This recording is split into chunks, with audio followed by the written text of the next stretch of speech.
ज्ञान आज वर्तमान समयाचे सद्गुरु माता सुदीक्षा सविंदर हरदेवजी समस्त मानव मात्राला देऊ इच्छितात आहे। ज्यांना इच्छा आहे, जबरदस्ती कोणालाच नाही, ज्यांना इच्छा आहे त्यांनी त्या माताजींना विचारा, ते व्यवस्था करतील।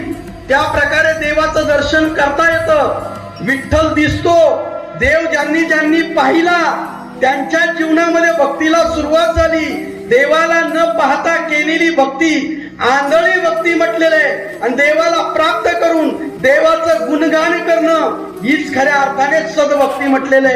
आणि सदभक्ती ते गुरुभक्ती, ये उपनिषदाची आरती, ये विषयी बहुग्रंथी निरूपिले, गाया वाचा मने प्राणे, जो गुरु वाचोनी आन नेने, तैसाची भजे अनन्यपणे, गुरु भक्ती मनने या नाव। असा समर्थ सद्गुरु आज वर्तमान समयाला निरंकारी मिशनच्या माध्यमातून या निर्गुण निराकार परमतत्वाचं दर्शन घडून देतात आहे। ज्यांना इच्छा आहे त्यांनी या नवघाणे परिवाराशी संपर्क साधा। यांचं नुसतं कीर्तन घेऊ नका, यांच्याकडून ती कीर्तनासाठी नुसती आशा करू नका, तर समस्त गावाच्या